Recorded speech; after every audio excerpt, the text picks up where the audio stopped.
আমাদের আজকের recipe beef Halim. এর জন্য আমি এখানে রেডিমেড বিফ হালিম মিক্স নিয়ে নিয়েছি। ডালগুলোকে গরম পানিতে প্রথমে ভিজিয়ে রাখলাম, এগুলো একটু ভালোভাবে সেদ্ধ হওয়ার জন্য।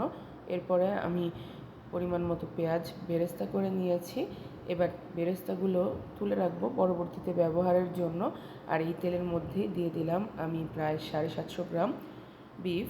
আমি নিয়েছি 2 প্যাকেট বিফ হালিম, তার জন্য আমি এখানে 750 গ্রাম বিফ ব্যবহার করছি। এতে পরিমাণ মতো আদা রসুন বাটা আর হালিমের যে মশলাটা থাকে সেটা দিয়ে দিলাম। কিছুটা মশলা আমি রেখে দিয়েছি পরে ব্যবহারের জন্য। এবার খুব ভালোভাবে মাংসের সাথে এগুলো মিশিয়ে কষিয়ে নিতে হবে। এখন এই মাংসগুলোকে আমি ঢাকনা দিয়ে ঢেকে দিব যাতে ভালোভাবে সেদ্ধ হতে পারে। তেল বের করে কষিয়ে নেওয়ার পরে এতে ফুটন্ত গরম পানি দিয়ে দিলাম। এই পানিতে মাংসটা খুব ভালোভাবে সেদ্ধ হয়ে যাবে। এটাকে এবার ভালোভাবে নেড়ে চেড়ে রান্না করে নিব।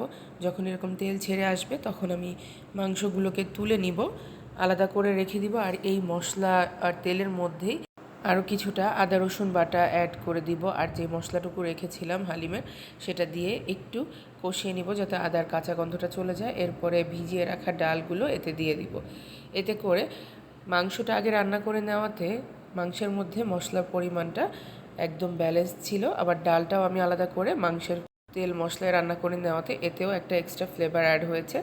এবার ডালটা ভালোভাবে রান্না হয়ে যাওয়ার পরে আমি আগে থেকে রান্না করে রাখা গরুর গোশত এটার মধ্যে দিয়ে দিলাম। এবার সব একসাথে নেড়ে চেড়ে মিশিয়ে কিছুক্ষণ জাল করে নিলেই আমাদের হালিম তৈরি হয়ে যাবে। এখন এটাকে সার্ভ করে নিব। এর উপর দিয়ে আমি পেঁয়াজের বেরেস্তা, আদা কুচি, ধনিয়া পাতা, কাঁচামরিচ কুচি আর লেবু দিয়ে দিয়েছি।